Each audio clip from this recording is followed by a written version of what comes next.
Morning, peeps. A little in Igbo and a little in English. My name is Ozie Joffa. Usually, I will not even put my mouth in stuff like this, mana. On a second thought, I just went through some. I'm not even able to identify the person's handle anymore, but I just saw it. You know how this Facebook thing works? It just pops up and you read out something, and before you know, another one pops up. So I didn't get the name of the girl, but she's a girl. She was just asking pertinent questions concerning Judy and her ex-husband before meeting you. 3 days ago, I saw Judy explaining how she met you, that her marriage was ended before she met you. And if her marriage wasn't ended before she met you, stuff like that. Let me tell you all something. If lawyer and I, the two must be agree for anything to work. The two must be in agreement for anything to work. I don't know what you think. If marriage is sweet, it is sweet. If marriage is sour, it is sour.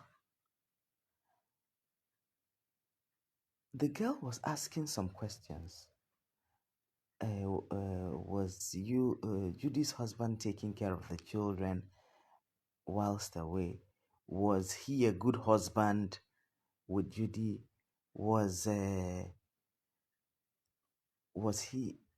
She asked about 7 questions on that role, and those who were attaching emotions to the conversation were saying it was just an act of infidelity, and how dare she go to get entangled with someone else's husband and marry the person and like that.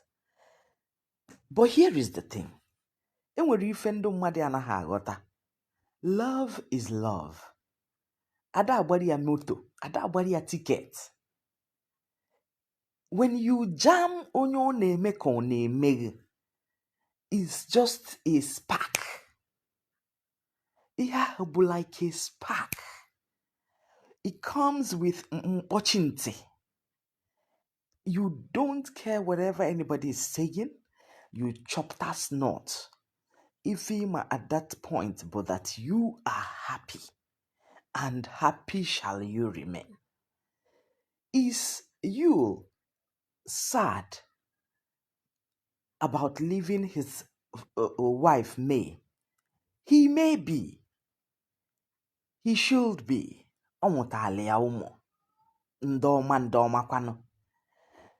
Another question is Yul happy with Judy? Obviously, also kuyabulu fake. Obviously, he is very happy because enwelu a spark in him that Judy brings out every time. Enwelu a joy in him that is sparked up by Judy. Otubiya fa, you will see Yul nebubiye, one mengala, one amachare. Those are the things, the ego of a man that a lot of women play with. Nenye ha a downtrodden spirit. When you give a man a honey, ijide his mumu button, one merigi ife cholo, agbata obi eche na iji ogwu jidie. Haya ha ma na-enwere ogwu iji jidie, that it's just that you've identified his mumu button. You will just play around with the mumu button and he will be yours and yours forever. Is May sad that Yul fucked up and left her with the children at a given stage in their life? Oh yes, Omadekobo. She will be sad that her dear husband left her for a side chick, later turned wife, and onwere onye ọ ga-abụ ọbụlụ ọ rapụ ịdị sad.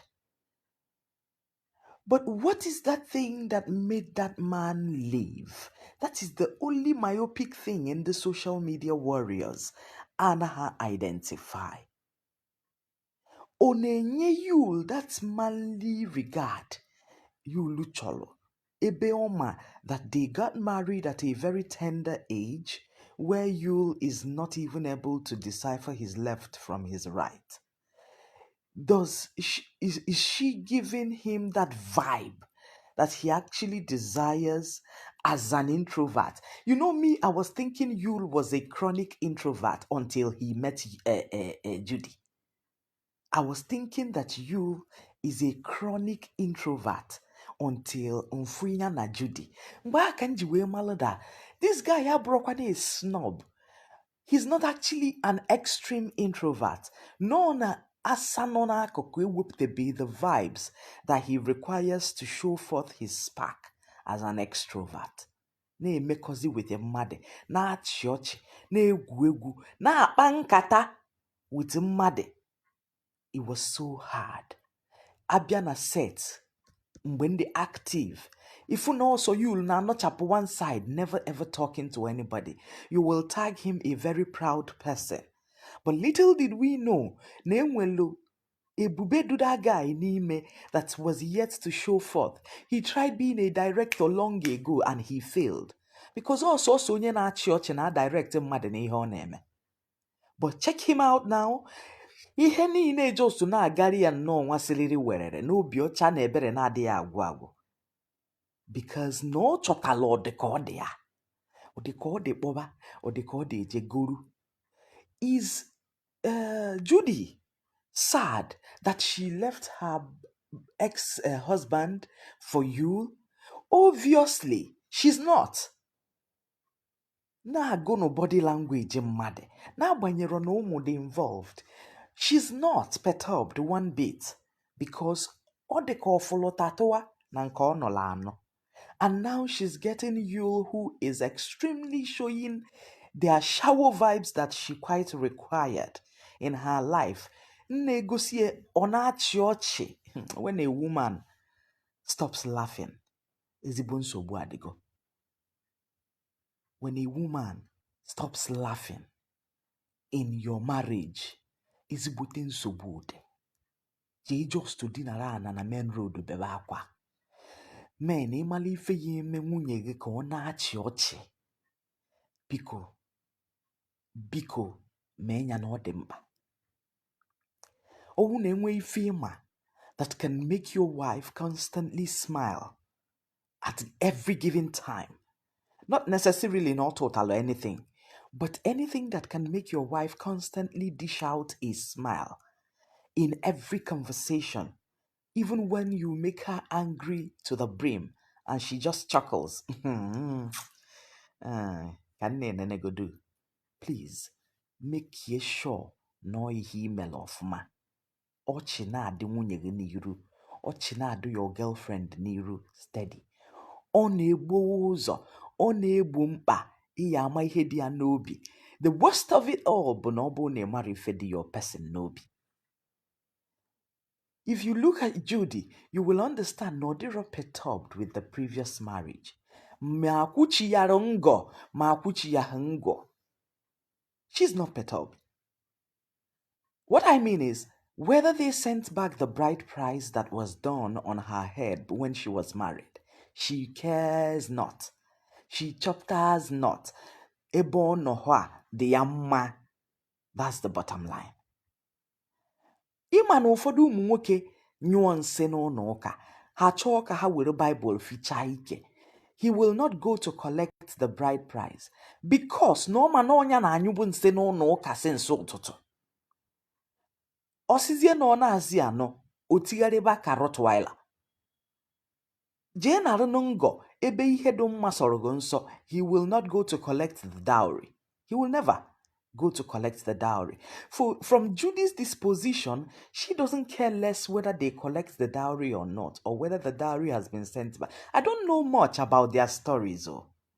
I really do not know much about their stories, whether dowry was paid, whether it wasn't paid, whether it's retrieved or not. I don't care. I don't have on social media showing but all I'm saying is May doing well now? Yes, she may be doing well now. But in will vacuum de the buy if lo to anno. Woe betide me na di mu nụrụ nwaanyị nke bụ ọmụnwa na hai mba ade mi eme n'ụwa. Enwere m ike ịna enwero m ike ịna like monkey walk cha babu eje chop ai isiri asị ọcha. I won't go nowhere. May leaving the marriage because you got entangled with the other wife. Ojuro ese malo ke ihe di m na-achọ n'ilo. Why is he doing that? Nwe ihe manara emete o ji wee na-ejewasi ike. Ọ bụrụ na o jewala jekwa inye ọrụ na ọ na-ejewasi ike n'ike na ebube. Is there something that I'm doing wrong? Onwere onye na-aga that side. Onwere onye na-ajụ ajụjụ afọ. Is there something that this man wants that I'm not doing right? Like the maximum respect that a man desires in marriage or even in friendship or even as friends. Enwere nwa obere nwoke. Nwoke niile bụ ofu. Enwero nke nta. All of them demand maximum respect at interval. All of them. Even onye dịka jide nwa m, you cannot even pocket a man. I swear. You cannot. You cannot pocket a man at all. He will revolt. Enwelu ka ị ga-esi wee gwa jide nna okwu, he will look at you like this. A man na nwoke nwere nke nta. Is there something that these two are doing that is not favorable because na ha anụlụ di at a very young age? So ha adigo kapali. And then maybe the nwaanyị lose guard ya. Chefuzie na nwoke bụ nwoke need the maximum respect in the face of his family, in the face of his friends, in the face of his business associates and relations. Onwere onye jụrụ side ha. But for a man to dump a legally married wife, may gụba nkwụ wee dị ya, for a side chick, niobi, na-eshow ya forth na social media, ọ chọrọ ịma ihe anyị na-akọ, ọ chọrọ ịma ka ọ dị anyị, ọ chọrọ ịma ihe anybody feel about it. Ị kwesịrị ịma say the matter don't tie gele. Ọ ihe niile ka mmadụ na-ekwu. Ọ ihe niile ka mmadụ na-ekwu. Ọ bụrụ ihe niile ka mmadụ na-ekwu. For a man, ịdọmpụ nwunye with grown-up children, jewara onwe n'ike na ebube, without achọghị ịma ihe nna ya ga-ekwu n'iru nna ya n'iru nne ya na-eje eje. Ọ chọrọ ịma ihe ndị agbata obi ma in-laws ya ga-ekwu for dumping their wife May. Ị kwesịrị ịma, abụ m ezigbote nwa afọ Igbo. Ị kwesịrị ịma say the matter don't tie gele, no be beans again. For nne na nna Yul, ịgba nkịtị, na-enene ife na-eme, na-akpọ oku, even though na enwekwara ike kpọọ anya rama because anyị bụ ndị social media warriors. Enwekwara ike kpọọ tie okwu ọnụ mana okwu ekwero ndozi. For nne na nna nke nwoke, amarụ maka nne na nna nke nwaanyị ma ha aka nọ ndụ, ịgba nkịtị in the face of such terror, horror, display, gụọ onye afọ ọbụla ị chọrọ ya. Ị kwesịrị ịma na egwu ahụ abụzi egwu achọtaba n'aka agba. Mana ekwukwa m ya ọzọ. Nwunye Yul, ọ rapụdolo Yul for Judy, jewe dị Ned. Chekwekario. Nya, otu a nnọkịta anụnwa. Asị na m nụrụ di. na di m ajekwa egwopịa nwaanyị ọzọ, asị na nwaanyị na-abatazi n'ụlọ, ewee mụkwa ngwongwo m wee naba anaba. Kai, a na-akwa ede nkọgheri n'akwụkwọ, anara ede nkọgheri n'akwụkwọ chaa. The least that can happen bụ na ịchọtara anyị na-abụ ụlọ, inye onye a, inye onye a, enye ndị ebe a, enye ndị ebe a. Mana ọ bụrụ na ọmụ ịkwa ngwongwo m were nawa, ọma awa ọkụkwa, ọma awa ọkụkwa, ọma awa ọkụkwa. Enwekwa ebe m na-eje, nnebiakwa ka anyị nọrụ jebe na dume Yul, udo dịkwa. Ọma awa ọkụkwa na nna ahapụ ụmụ m mụtarụ na-eje eje, ọma awa ọkụ. Amarakwa m ka unu si echie, otu a m si ha echie ka o si dụrụ m. Enye ndị ebe a, enye ndị ebe a, ịgba mbọ rụtarụ m ọmarịcha ụlọ, ịgba mbọ rụtarị ya ọmarịcha ụlọ, iweruzie nwa egbe nta gị jebezie ebe o si sọgụ. Ọ bụrụ na ọtọ nọ m, ịgba mbọ nye m attention. Ọ bụrụ na ọtọ nọ ya, ịgba mbọ nye ya attention. Mana ọ bụrụ na nkwa ngwongwo m nawa, ọma work, ọma work. So when you in another no ọgịnịdị, ọ nọ na ọnya bụ second wife bụ ejecha agwụ na afụfụ niile ntarụ mụ na gị tara, iwee bụrụ mmadụ, ejebe ebed, ije egwopịaba asa ọzọ, bụrụzie asa ọzọ bụ Oriakụ. Mba, ọma work, ọma work. Because the exit of me nyelo access to a comfortable togetherness of this deal, Yul and Judy. That's the thing. The exit gave comfortability to the relationship of Yul and Judy. Ọ bụrụgodu na enwere ihe kwesịrị break the genes of these two, the exit of nwunye nke izizi mere ihe, ọ bụrụzie atụrụ soro gwaire ewu, ọ bụrụ atụrụ soro gwaire ewu.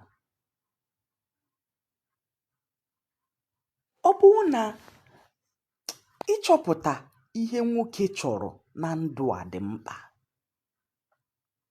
ọ dị mkpa. Ụmụ nwaanyị biko ṅachibekwe na ntị, ṅachie na ntị mma mma, ma sụọ ya na be anyị. Ịgba mbọ chọfụta ihe nwoke chọrọ na ndụ dịka nwaanyị, udo ji adụrụ. Emekata na mee nwoke arụsị apịrị apị, na-enweghị uru ọ bara, na-enweghị ihe ọ pasitara, ife iluo na ọgụ na-achị. Ị nwere ike na-achị maka na iji nwajai ego, ọwa ugo ji achị ruo mgbe ebi ebi. Enwere mgbe ọ ji eru, akwa mgbochi ekewa, ọhụghọ onye gwara ya obere okwu, ya awụrụ ide okwu ọjọọ ọ okwu ọma, ọ tụgharịa. Imego mistake kpamkpam. And believe me girls, the words that proceeds out of our mouths anaghị eme nchefu. Enwere na kula ebe ọ na-adị, ọ na-egude nwoke ahụ tụta biarin ya ọfụma, o chetalụghị okwu ahụ i kwuru, njụrụ ya ahụ oyi. Echekwana na ọnwa gị na-eti as a girl, ị na-agwa nwoke okwu ka o si sọrọ, ife iluo na ọ dị eshi, ọ na-eshi, ọ na-egude ọtụtụkọta his bearing, were ọya esi ile ya tii na puli. O chetalụghị okwu i kwuru, the year i kwuru ye, the month i kwuru ye, na otu amụ ya si wee daa n'ebe ị nọ. Ihe sere gị na di gị, sere gị na ọyị gị nwoke, unu see okwu ahụ, sefọnụ nwa obere nke unu ya eji wee doo. Unu esena ya karịa too much. Ihe ekwu okwu, kwuo okwu na ọbọ, kwuo okwu ka ọ ya wee mechaa isi nwuo ndo, ịgwa nwa onye ahụ, mana ihe ahụ m gwara gị bụkwa n'eziokwu, and not ihe Iya agwa mmadụ ọ bụrụ ihe echeta ebere, ọ bụrụ ihe arịrị, dị arụ nwoke, ọ naghị echefukwa ya. Arịrị nwoke riri anaghị ana n'iyi, ọ naghị echefukwa ya. Nke ụmụ nwaanyị dị better rough, na o nwere ike mgbe ahụ ọnwụ ya tibere, o were ego, he will spoil you silly, ichefubinata. Ọ sịghị na okwu ahụ o kwuru wee okwu anya ụbịam, na okwu ahụ na ọ yaghị ekwu nwunye ma ọ bụ na ego dị. You will have some sense of understanding, malụ na an angry man, a hungry man is an angry man. And no nya mere o ji kwuo dị okwu. By the time he buys you a beautiful gold set, ma ọ marịcha ihe ịlaikechara, ihe echefubinata okwu ahụ. But believe me, when a man gets money, he will remember every word that you've said to him that was either encouraging or devastating.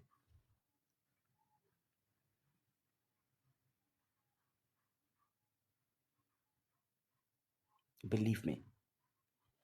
What I'm saying in essence is,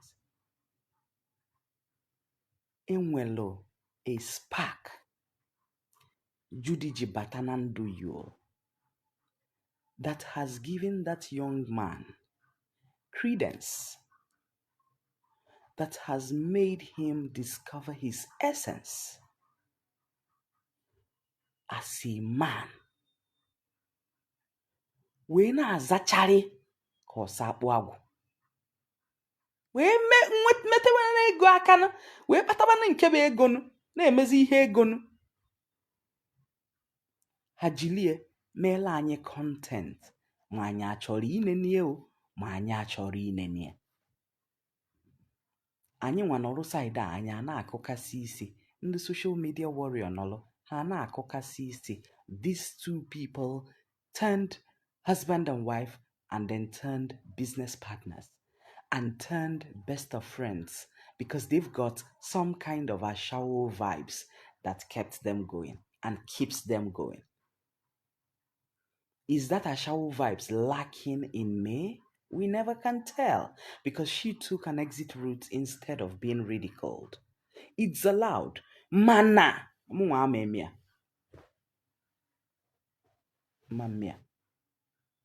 Enwelu introverts, when extroverts. Obu na me nọ na the introvert section. Obulu no nolo you. And maybe he was not even supposed to be an introvert, and he turned an introvert because of the family he found himself in. And you see him trying to become an extrovert because of the kind of job that he is doing. Free am now. Free am. Omunwe isi akwụ. Akụ fechacha ọdara awọ. Mụwa wo onye nwe isi akwụ eburukwa isi akwụ m tido. I chopped that knot. Mana relegating him, boxing him around, made him discover a little small pilfering. O pil for just to nwe mianda nwobele discover onye na-eme ka ọ na-emie o kopuzie na chain. Si anyị ngakwa na-eko ihe ọ pụtara nyapụta. Nwere nwe obi aṅụrị ka chinchi. The laughter on his face may not actually be an exact ezigbo ọchị. Understand this. The laughter on Yul's face may not be ezigbo ọchị. Mana, inene the laughter. Ifu na ebe ọ nọ dị ya mma. Inene that laughter. Ifu na ebe ọ nọ dị ya mma.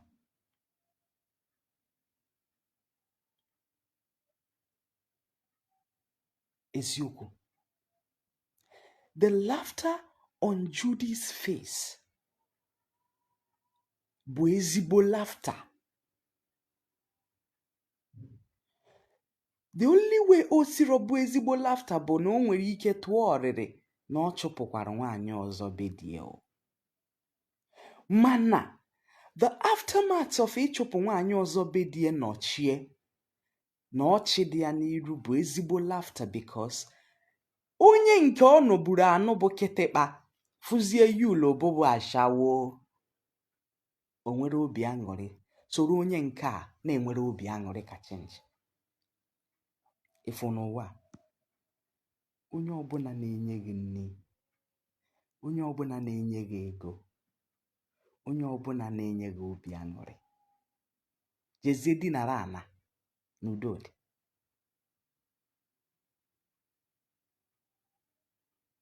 Jee dinara ana n'udo dị. It's not like na enwere nwaanyị likere disrespect. Enwere nwaanyị likere disrespect. Enwere ka ị ga-esi wee mee ife ọ daba. The modalities that you went about dumping me or me dumping you wasn't the best of otu esi wee kwesị ime. Mana ihe tarụ n'abalị anyị kpọrọ anwụnta akọwasịrị ara anya ọfụma. Mmerụ dimkpa nji wee nie obi kwechiri ihe ọ pụtara nyapụta bụ ihe nnenene. Men do not hide their happiness. For men, they do not hide their happiness. Once they find peace, also kwa peace dịrị na America, a man is going to take his money, see from America, nata Nigeria, jee na Dume once or twice, nachi America. That's a man for you. Inye nwoke udo mkpụrụ obi, iwuru onye ndidi riri azụ ukpo. Mana ịbụrụ nwaanyị bụrụ kịtịkpa, ịbụrụ ha kịtịkpa, ị naghị respect nwoke, you disregard him as a man. Ị na-eme nwoke ka ọ ghọta na ọ gị bụ nwaanyị dị in control and in charge. What he says does not stand, but what you want is what stands. Sorry, he may just be broke for some time. Any day, he's no longer broke. Onukpogo nwaanyị. Iwu na ọda. Any day, ọtọ ụtalụ bịarin ya, ọnụkwasa gị nwaanyị. Ikwete na ọ na-eme. Iya ha anọnwụ ina. Ọ iya ha anọnwụ a kịta aka meji na.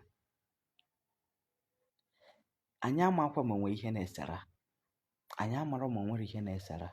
But ihe mmadebe bụ for a man to leave his lovely wife and kid or kids to the tune of 1, 2, 3, 4. Jekwube nwaanyị ọzọ n'ike na ebube na-achọrọ ịma ihe ọ pụtalụ. Ihe na-eme ebe ahụ taa gbafuo. Ihe na-eme nwe onye kọrọ anyị. Ihe na-eme n'ụlọ ahụ nwe onye ya agwa anyị ya. Ihe na-eme ebe ahụ, enwe ihe na-eme ebe ahụ. Nwoke ejiro chọọ ịma. Mgbazi ọnụ to ụmụ nwaanyị. Respect your man. It can never be overemphasized. Enidiro m itiwe mkpu, respect your man. Respect your man. Iwe wee vibrate ye. Mana dajuo ma ọ sị ha agị na ozugo. Na ome emezi ọzọ. They know when you're serious. Ma, this guy is ma. They know when you are serious. Ọ sị gị na ozugo na ome emezi ọzọ. Dajuo. If your man even fuck up outside, okwero ha anaghị emekatakwa ekwe. Okwero ijidegwodi red-handed ọ na-agọ. Were obi mara na ọ a way of isi gị Yoruba. Were obi mara na onyugo nse n'ụlọ ụka na a way ofi ịdị sober sịgị biko gharụba ịdị ihe a ma emekwazi ọzọ. Ikwu okwu ka ihe ekwu, ịgbara ya breki ka ị ya agbara ya, ị narụ ebe anya doo ka ị ya anarụ, arapụkwana be gị. Ịma na nwaanyị na ọ na didi aka nkụ, arapụkwana be gị. Nwaanyị nọrọ a na di aka nkụ, arapụkwana be gị. Ị pụọ n'iro, ikirie Lazarus na nkwa uchu, ịghọta ihe ụbọchị nyere. Jụrụ ajụrụ o, maintain your pace n'ụlọ be gị.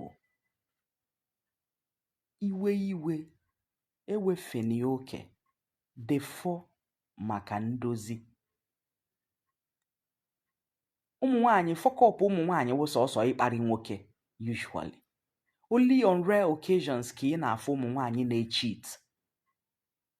Fọkọps ụmụnwaanyị steady na-abụ o nwere ọnụ ọjọọ, ọ na-akparị m, ọ da akwanyere m ugwu, ọ da ekwu okwu ọfụma, ọ da adị appreciative. Mgbe ọbụla ọ na-complain, mgbe ọbụla ọ na-eme nka, ọnya bụ fọkọps ụmụnwaanyị. And these fọkọps ụmụnwaanyị dị like 10 times karịa fọkọps ụmụ nwoke. Because ọ mgbe ị bidoro fọkọps ụmụnwaanyị ka di gị ji enyere gị efe, chọbagodo asa ya edefu ya isi nwayọọ. Oh my God.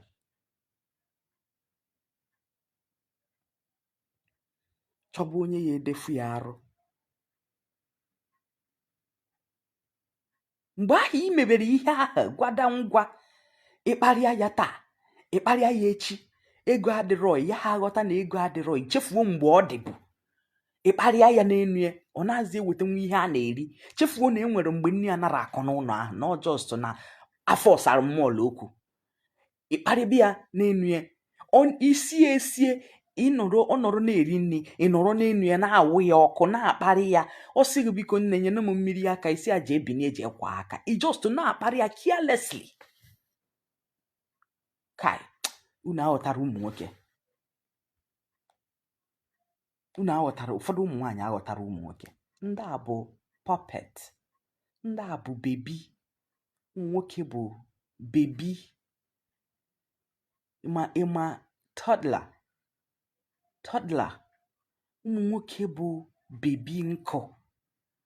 Like ịma pusi. Pusu. Ụmụ nwoke dị ka pusu. Bebi. Ịmụta ha. Hai.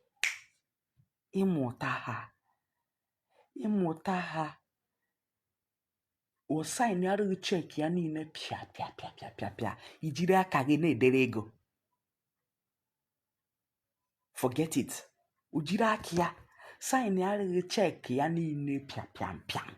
Ijiri aka gị as nwaanyị na-edere ego. Ọgwụ efu na ọgwụgo. Ọkado efu na ọ dị. Just be supportive. Anụrụ m papa Jidenna. Ọkwa ịnụma. I'm not married to anyone. Anụrụ m papa Jidenna. But I swear to God Almighty, ndị nụrụ di enweghị ihe ha jikara m. It's not even a joke. This video may also go viral, no problem. Ndị nụrụ di enweghị ihe ọbụla ha ji wee kara m.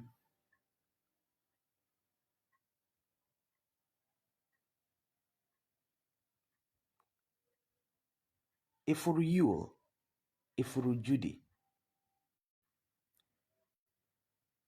Akwụna chenji ebe ịzọ ọghọ pan. Ọ ịdị ihe mere ihe a. Pan. Ọ ihe merụ na ndụ Yul bụ ihe a. Na ndụ Judy. Merụ na ndụ Yul yana na ndụ Judy bụ ihe a. Akwụna chenjiri abez ọghọ pan. Yul chenjiri base ghọọ pan. Judy chenjie base ghọọ pan. Akwụna jama akwụna ibi ọ bụrụ akwụnas. Raised to power 2. Ọfịọ. Shashiwa. Ọ ihe merụ na ndụ ndị a na-abụ.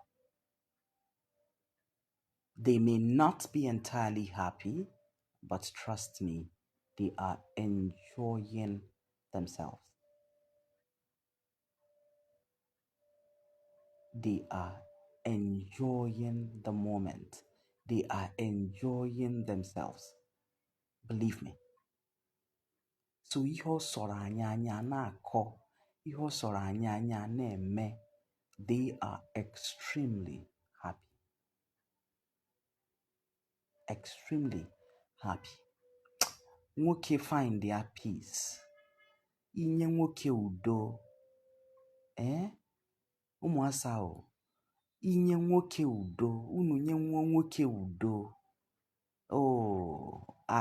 Oye eje na dume dị iche iche, but no one but you. No one but you. Onya ka o ji wee dị ka enwelu epusi njigo n'ọrụ. Ikechukwu Walker, thanks for the stars, honey. Thank you. Onya ka o ji wee dị ka anụ kata ifegharịcha ịnata na one particular count. Ọ dị ka o jigo n'ọrụ, ịma na o jigo n'ọrụ. There is so much peace. There is so much peace. There is maximum respect. There is so much understanding. There is so much calmness, joy. She understands every bit of you. Ina-anụ nwaanyị, you na-echete your ex-girlfriend, and you will be envisaging and visualizing you wished you never made this mistake. You wished you never ever made this mistake. There are some friendship enwebulu before na-abụ, except they are not in one room. Except they do not find themselves in one room. Nwanne ha nwe onwe ha na dangerous corner ha etigwo na ejewa ejewa. That's the kind of love that they shared. Except on a half who onwe ha na ofu room. Ha mekata fu onwe ha na ofu room mmadụ anọrọ ha ebere okwenwe na ejekwa. Because gịnị? Ha nụrụ onye abụrụ onye ọ na-eme ka ọ na-eme ha. O wee bụrụ gwada ngwa. Egwu agwara ọgwa. And trust me, egwu agwara ọgwa na-ada aja aja. Ije, you may be sad that he left me, and may be sad that she's moved on. Judy is not sad that she left the motherfucker else and not dear. Then she is extremely happy that she is no longer bullied in the hands of any man. Oje discover onye o just to deka ana ma anwụ ijekwu ana ma anwụnyu anya. O just deka o just to daki n'aka you at a given time you need mmadụ ịdakịrị ya. O ihe mere ihe a o daki n'aka you wee soribe nsori merụ mmanụ bakwudume na-amụpụrụ onwe ya nwa. Ọ chọrọ ịma side nka. That question that I saw in that girl's wall, video anụwa. I can't remember the wall, but the girl was asking some questions. What kedu ihe merụ na that man nụrụ Judy anaghị akpọkọ ụmụnna ka etinye ọnụ n'okwu ihe gbasara ya na nwunye? Kedu ihe merụ na the man anaghị ajụ ese ụmụ ya? Ọ na-take care of ụmụ ya mgbe ọ nọrọ? Kedu ihe merụ Judy eji eti Judy jaja mgbe ahụ ọ na-anụ Judy? Kedu ihe o ji etiri ya ihe? So the question was just papa like that, and trust me, anyị na-adị very emotional with the truth and really conservative with the truth. Mana ndị a nwere ike nwee their downside of she missing her children from the other man, or their downside of not returning the dowry. But ịma na enwere ụmụ nwoke gbara wicked because ha chọrọ ikwechiri gị, they will never allow the dowry to be returned. Mana ịma na ịdị ụwa nọ kịta, ma ikwere ka akwụchie ngo ma ikweghọ ka akwụchie ngo, nwaanyị jewa ha o jewago, nwoke jewa ha o jewago. Because enwekwara ụmụ nwaanyị bụ ndị ara di esi na ya na-azị anụ okwechiri di na ọka na anụ asị ka na akwụchie ngo, the woman ekwechiri na di enwekwe ike ịbịa kwụchie ngo emere n'isi ya. Nwanne nwoke move ha umuvugo ma ikwere ka ọ bịa narụ nga o mere n'isi gị ma ikwere jidenụ o ji ọgba akwụkwọ na kọtụ na-eje na kọtụ weji ya unu ya eji eweje unu eweje unu ahịa eweje unu ayarụ mbọsị nwụrụ agwụ ya na nwunye ya nwụgwọ sị mba na ọ bụrụ nwunye ya he's gotten a divorce since na kọtụ na o ebe ahụ ka o jere je were ego ya ọ na ebe ahụ ka ọ gwara ndebe nwunye ya ha ji ebe ahụ ji edebe ego ya marriage strong marriage ọkwa adachi o tikikwara etik ọ strong kwala ya strong you understand. Some people na-ajụ ajụjụ dị oke mkpa. Why did you take that kind of decision behind me? Guys, girls, brother, sister. Enwero nwoke na-anụ nwaanyị na-abọ anaghị emecha ihe gbasara that girl before ọgwụ ya nwunye. Anaghị ebu ụzọ ajụ that girl me ya anụ m the girl ekwete o take a decision aha n'ime obi first before ọgwụ ya nwunye. Because ụmụ nwaanyị ịgwa ha nwaanyị ị na-anụ anụ na ị chọrọ ịnụ second wife that day ka ị kotere agbara kokwasị onwe gị. Unu anụrụ Igbo nsọ?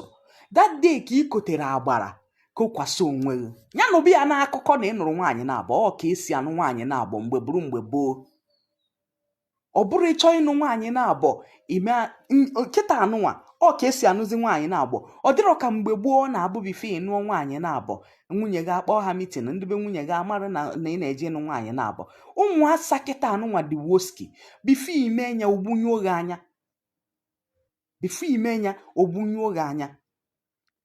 Right now nwoke na-achọ ịnụ nwaanyị na-abọ anaghịzi akọtara nwunye na ọ na-achọ ịnụ nwaanyị na-abọ. I hope you know that so that unu ahịa eji ihe mere Yul wee gada aka na Yul agwaghị nwunye na ọ na-eje ịnụ nwaanyị na-abọ. No man tells his first wife na ọ na-eje ịnụ nwaanyị na-abọ. You will just see your husband doing kurukele movement. Ọ dịchaghị ka you're losing attention. Ọ dịchaghị ka he's seeing somebody else. Ọ dịchaghị ka movement ya dịzi legit, ọ dịzi genuine.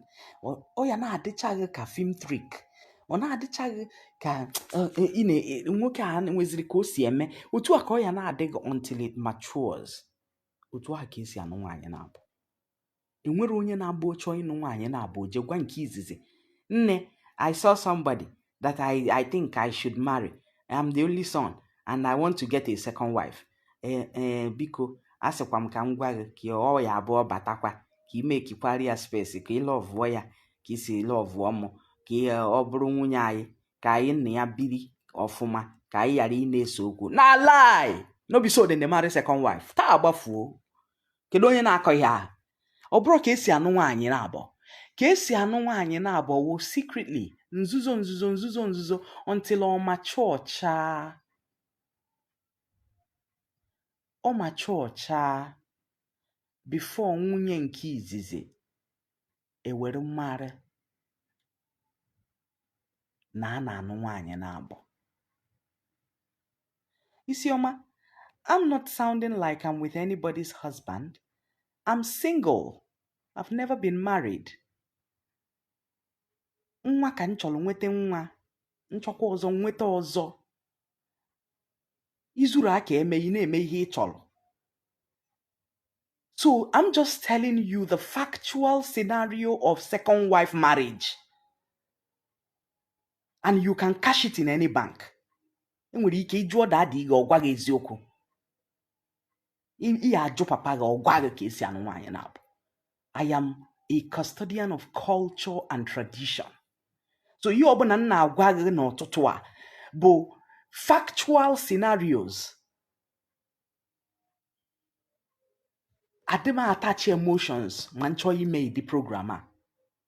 Ọ bụ na ị na-eme anyị fụ na m akwadoro akwado na edina m na bed ụra ka m tetere.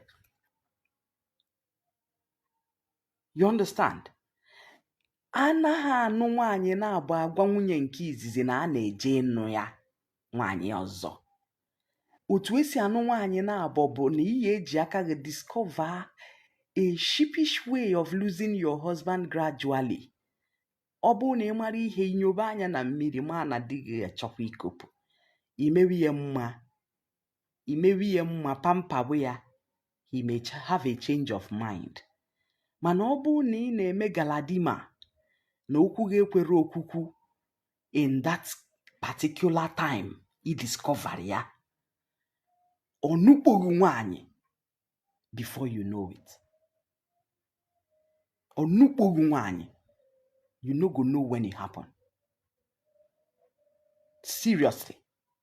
So ọ bụ na ị na-eme expect na di gị jebe ịnụ nwaanyị na ọ ya agwa gị before je nụọ nwaanyị, wallahi na lie from the pit of hell. Anybody will gist you that kind gist, na lie the person give you.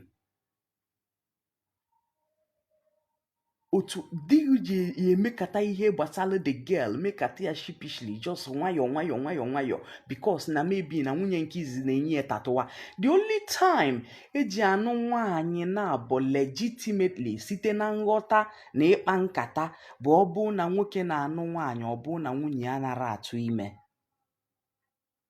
ọ bụ na nwunye nwere issue, ọ bụ na nyanwa na nwunye nwere issue, ana oyogo nwunye ka nwunye mụta nwa, ọ bụ na nwunye jụrụ ajụ, ọ na unu idele nwa ha chọọ onye ga-amụrụ ha nwa, o dubata onye ọzọ ọ bịa mụọrụ ha nwa.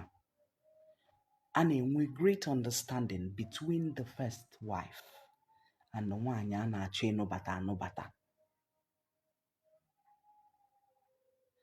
That's the only time ọ na-aba na-anụ nwaanyị ọzọ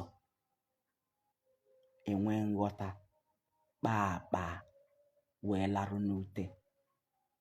Mana ọ bụrụ na the real modalities of marrying second wives, ọ dịrọzi ka mgbe nna anyị ha, ọ na-abụ nwoke na-anụ ụbara nwaanyị maka na a na-akọ ihe ka e wee mụọ ụmụ eji eje ugbo were akọ ihe, ka ọ zaa di ji, ka ọ bụrụ eze na-akọ ihe.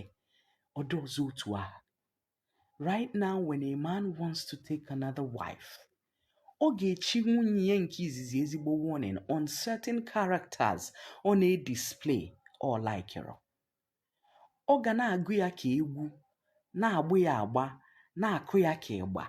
And when the woman is adamant, the man n'iwe anya n'iro, obie a na-apụ ebe first wife nọ. Ifu na the first wife ga just bully a ceremonial head as the first wife. Before you na-ama ihe na-eme, ọwụ na the first wife adjust properly, the man na-anụkpo nwaanyị, sometimes ọ nụbata, sometimes ọ debe n'ilo. Baby, ngwa gị ụmụ nwoke debela ụmụ asa n'iro, ị gaghị ekwe.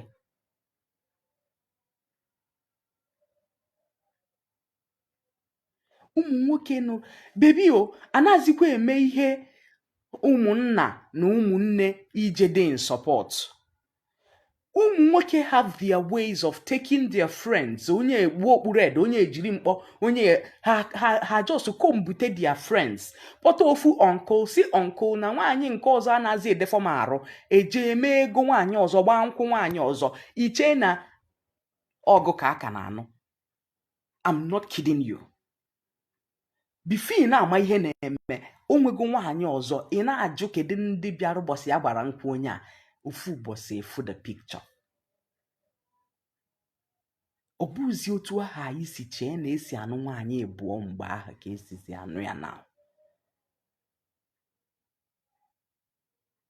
So that's what it is. Dubai.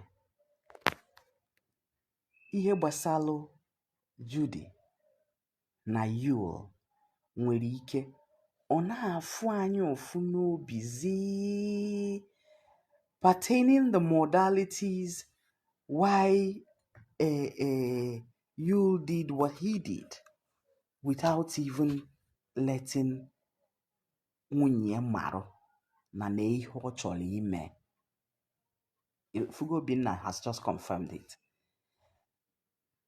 Mana ine anya mmadụ na-abụ akịta anụnwa na-emezi anya entertain, because for real, nchọghị ịchụ ọchị eje eme ebe a je chịrị ọchị, na-emezi anya entertain, jiri ya na-akpara ego, jiri ya na cash out, jiri ya na anụ di, jiri ya na-enwe obi aṅụrị, jiri ya na-achị ọchị, jiri ya na-akpasu anyị iwe maka na ịdị na ịdị ọbụla isi chọọ ya ha anyị na-enye n'ihe woto o dipendiziri ihe ị na-ewere from the drama. Otu aha ka ị fụrụ ndị a si wee decide anyị nwere obi aṅụrị nke a. So ndị be anyị, ụmụ nwasa ayọ ọmụ unu, ịmara ihe ahụ di gị sịrị gị jiri zere ya, were ike na ya zere ya. Ụmụ nwoke ayọ ọmụ unu, onye mebe ihe ya na-eme ma ọ bụrụ ya, onye chọọ imekpa nwunye ya arụ ma imekpa ya nwaanyị arụ, ya mee ma ọ bụrụ ya. Ọ bụrụgo ka esi otu ahụ mee, ọ ya adọghị mma. Esi otu a esi wee dọmpụọ nwaanyị a wee dọmpụọ mụnwa, ọ ya adị m mma. I think when you begin to have empathy na ihe ọbụla ị na-eme, that way you will be better. That way you will be better. Yul and Judy may be happy, but because na ha take the bull by the horn, not minding whose ox is God, ha na-enweta the bad repercussion from ndị ọgbasahọrọ, because social media warriors ọgbasahọrọ ha enweghị ihe aya contribute na ndụ mmadụ na-agba ha karịa ekwuchara okwu chi ọchị. You cannot see Yul and touch him. You cannot see Judy and touch her. If Yul touch ya ọkpọchie gị tụọ nga mkpụrụ ọka. If Judy touch ya ọkpọchie gị tụọ nga mkpụrụ ọka, because you're encroaching. Ị nọrọ na social media jiri nwayọọ gote data tii na phone gị, izuzugheribe ka ibe gị na-ekwufusi okwu.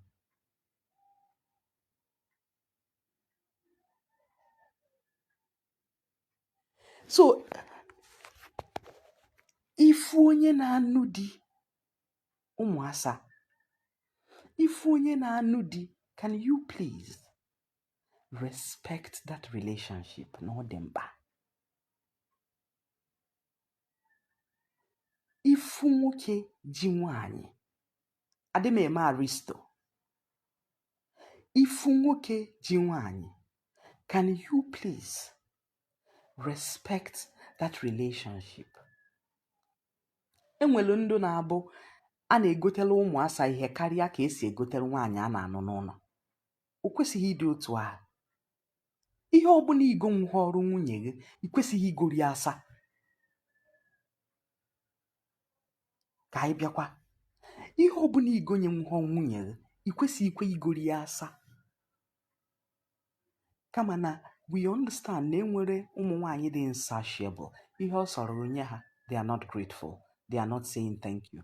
They are not even seeing it as anything, because na enwere given thing ha chọrọ, but imenwuho nke ha chọrọ.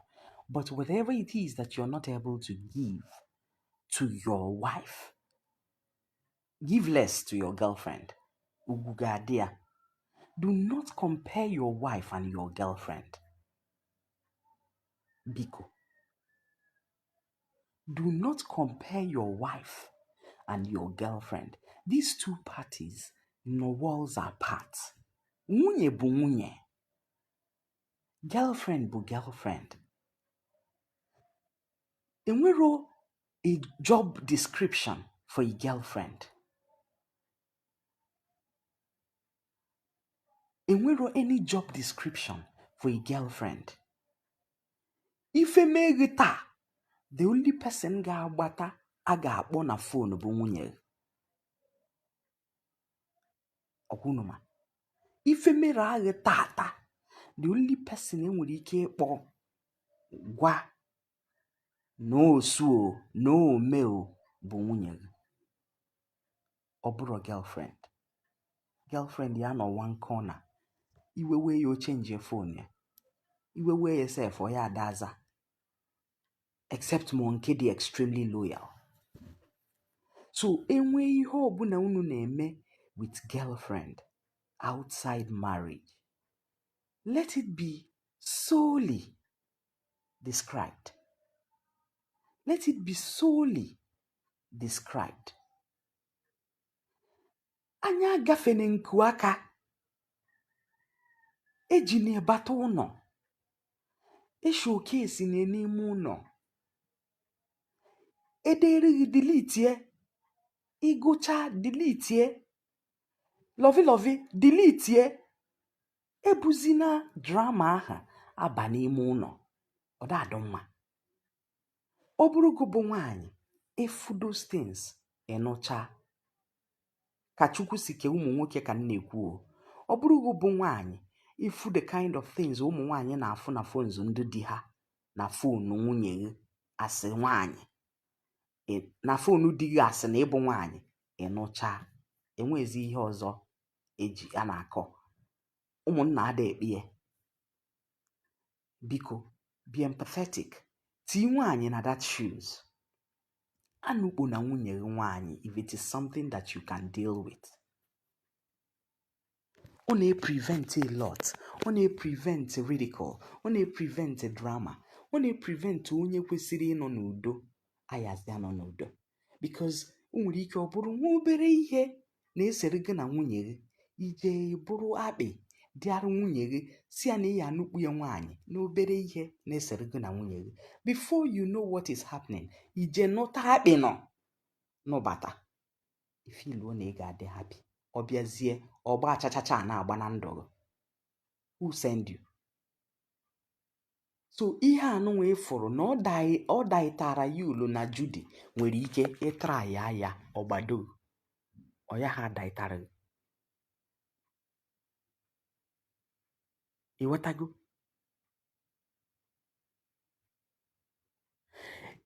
Na ọ dabara Yul na Judy nwere ike ịtra ya ọ ya ha dabara gị.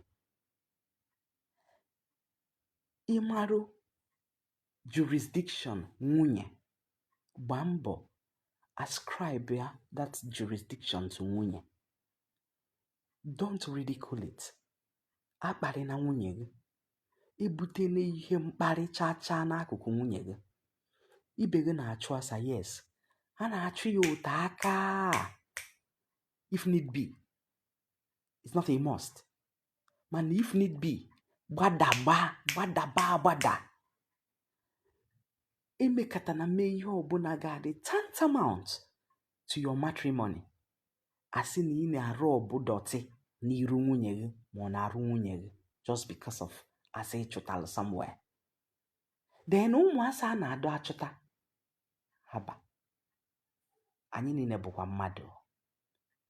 Ị na-achọ ibreak the home. How far now?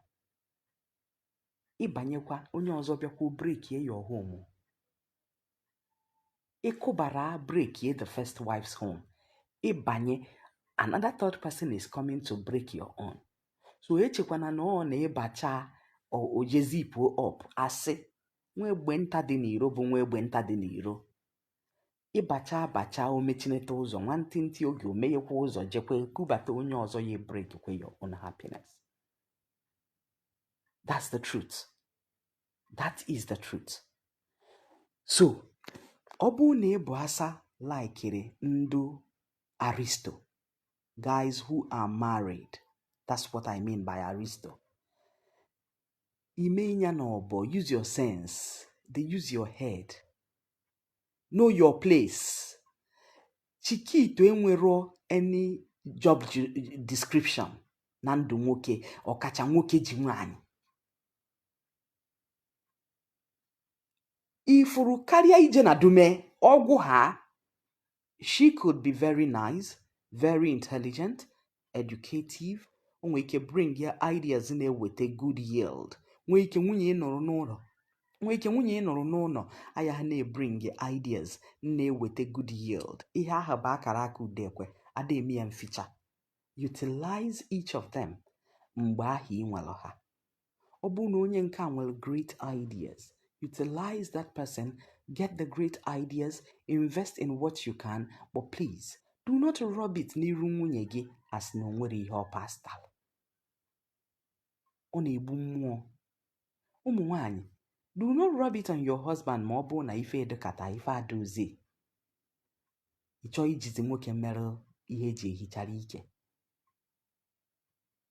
Biko, mara ụgwa nwoke okwu, mara unye nwoke nni. Ọ bụrụ na ọ na-atagbu anụ na-agbọ mbụ, ejina maka na afọ ọsara mmụọ la okwu napụ ya anị ya n'ike. Ịchọzi inye n'inye ofu anụ, mkparị dị ya. Ụmụ nwoke ụfọdụ anọkata mebekwarụ, nọkatazie filuzie na nwaanyị ka ọ bụzi their discretion. Ị na-azụrụ ha ụmụ, ị na-emerụ ha nta, na-emerụ ha nke. Ọ bụrụ ọrụ nwaanyị, ekere ọrụ eke. Enwere ọrụ nwoke, nwe ọrụ nwaanyị. Ọ bụrụ emeghiri nwa ogwugwu si meri nwa nọsi ike. Ọ bụrụ emeghiri maka na o nwee ka ihe si wee do. Ihe duzie, ị kwesịrị itake back your responsibility as the man. Ijezie chọọ asa na iro, chọzie 5-star hotel ebe ị na-egwopịa ụmụasa. Chefuo na ọ nwunye gị nọbụ na the helm of affairs since o nwere ka ọ ma ndị. So guys, ụfọdụ ụmụ nwoke atryikwana because na Yul tryl ọwọk ọrịa. Ụfọdụ ụmụ nwaanyị atryikwana because na Judy tryl ọwọk ọrịa. Then ndị na-eji akpọ eso the two people, ha ejizi na-akpọ eso ha because ine ha anya ịfụ na ha dụka ndị obi dị mma. Na ihe aha anyị na-ekwufusi okwu sef bụ ihe na-enye ha ego na-atọ ha ụtọ. Ndị social media fire brigade, ọ dụka ọnya na-enye ha obi aṅụrị na-atọ ha ụtọ. Ha na-eso a views a na-aka nkụ, dollars a na-awụbata. Onye emekwene na ibi ya emere. Isi alabat nwekwara ike nke gị na ya bụrụ ofu ma isisi kpụọ gị isi akpọrọ alabat. You understand? Ụmụ ibe, ekenekwa m unu. Ka m gwagodo Eta ifie okwu. Eta, ị chọrọ iwetara m ọnụ, mana adịrọ m suppose ịzaghị ihe m chọrọ ịzaghị. Dịka ka isi wee kwu na ọ dịka nwere onye njidie na m anụrọ di wee na-asị second wife onye jere nnụta. Asago ngo second wife onye jere nnụta na need her permission anybody ijeje nnụta second wife. Then gbasara anụghị di, asakwugo ngo anụghị di, mana ọ dịka o nwere special effect iji wee bịa ka ndebie na kula ka nchebiri gị ụbọchị ọzọ. Ịghọtago? Ndebie na kula ka m wee chebiri gị ụbọchị ọzọ maka aka m amabe onye iwu amaka amabeghị m ebe isi abịa. Ka m marịcha ebe isi abịa ọfụma ka ịpụta ọfụma. Nwa okwu ka m saa gị. Enugwo mama? Mana afụrọ ngụ wee mebe vidio a. Ka ghara iche na ọgụ ka m na-agwa. Afụrọkwa ngụ wee mebe vidio a. I'm sure you just came across it and then decided to hold on a bit and listen. Just listen and hang on until you digest anya ọfụma. Iwepụ emotions, ịhọrọ ihe ị chọrọ, iwepụ ndị ị chọrọ. Mana iwetara m ọnụ gwa m okwu dịka ị na-agwa m okwu ọjọọ. Agwa ngụ na-ebu m ụzọ agwa onwe m okwu ọjọọ bifo ị bịa. Otu a nnọkịta anụnwa na social media, ọ bụrụ mmadụ ya agwa gị maka m na ọmụnwa ya eji aka gị gwa onwe gị maka mụ, ngwa gị maka mụ ka ị ghara ịjụ ese. Ada ajụ ese maka mụ. Ihe ọbụla m na-ekwu the factual. Adị m eme fiction na social media. Adị m asị asị. Adị m achọ validation.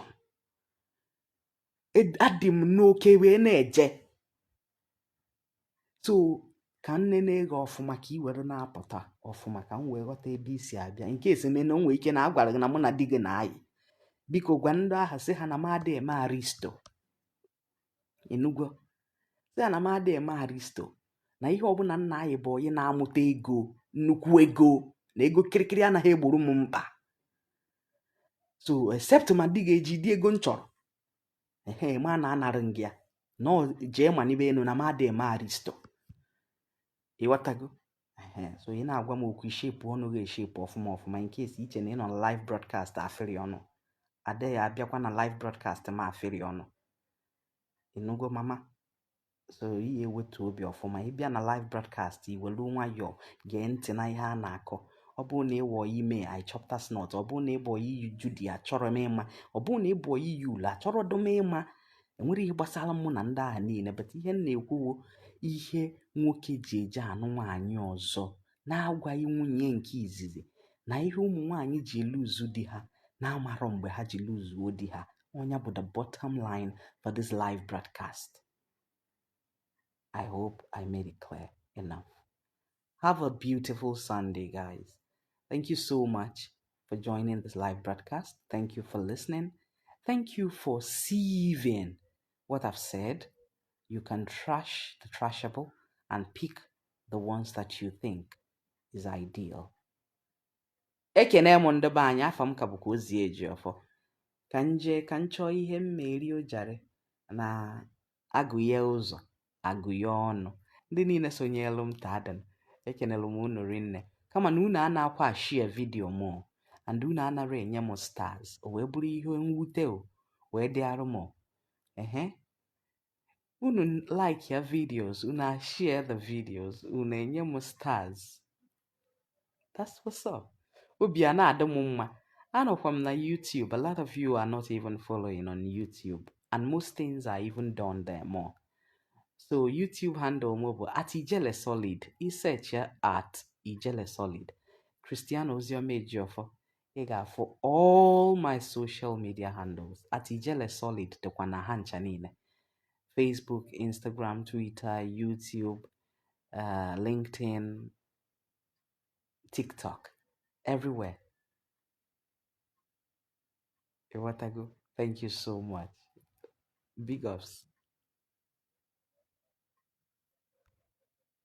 Have a great Sunday, guys.